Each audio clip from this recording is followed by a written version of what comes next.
If you're going out into the backcountry and you get lost, have no fear. Vail Mountain Rescue is there for you. And you guys are all volunteers. Joining me now is Dan Smith with Vail Mountain Rescue. How do you guys do this? Because volunteering takes a lot of time, and you're not getting paid to go out there and helping these people in the backcountry. Well, it's easy for me. I'm retired, but there are only 2 of us on the team that are fully retired. These folks walk away from families and walk away from paychecks because they think the job's worth it. Most of us recreate in the backcountry, and we've all seen all sorts of accidents, and trying to help people out is what we do.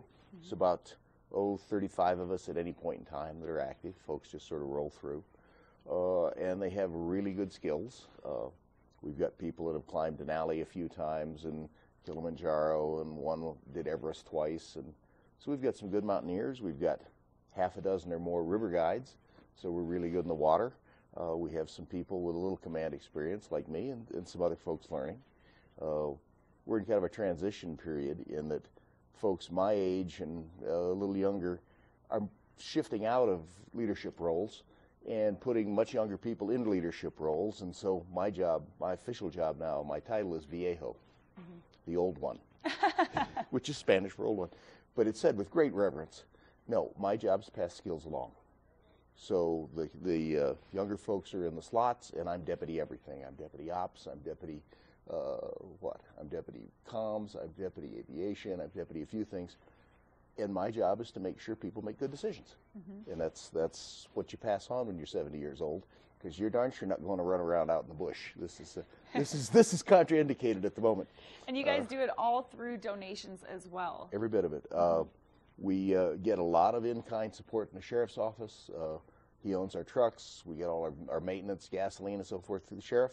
High Altitude Army Aviation Training Site, or HATS, provides all the helicopter support. That's probably $500,000 in blade hours a year. Of course, that's your federal tax dollars at work. But there's still leftovers. There's still new radios. We have 40 state radios. They're $2,000 a piece, and 20 of them are totally obsolete and can't be repaired, and the other 20 are about to become obsolete. So we need about $80,000 in radios. Our trucks are about $120,000 a piece. The sheriff owns them, but we buy them. So it's not out of his budget. One of those trucks is about end of life. It's at about 10 years old. They don't get many miles. I think it's only got 30,000 miles on it, but they're awful miles. We take those things places you really shouldn't go. So there's a lot of money that's needed just to keep the team going. We stretch a rope. If you're doing a rappelling job and you drop about 4 or 5 feet on the rope, that rope's trashed.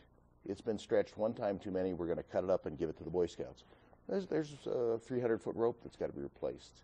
Carabiners, all sorts of little odd pieces of equipment. They all cost money. It's about $100,000 a year.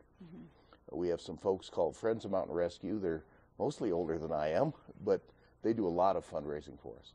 But it's still, it all comes out of the community. And it's, if we were to do this, if this community were to do this like a fire department, it'd be about $3 million a year.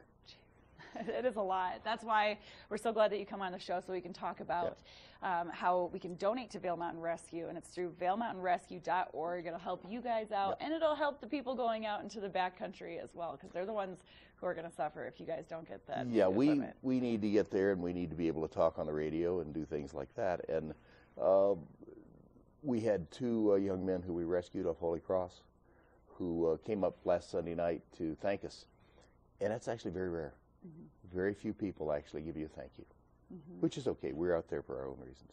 Well, they should be thanking you over and over and over again, especially they brought for all the barbecue. You feats can't that you beat have that, to accomplish to get to some of these people out there in the backcountry. Thank you so much, Dan. Pleasure as Don't usual. forget, vailmountainrescue.org. You can make a donation through the website as well, because they're the ones risking their lives to save yours while you're in the backcountry. Coming up next, we're taking a short break, but we're going to give you a look at that UV forecast to let you know how long that sunshine's going to last throughout the day.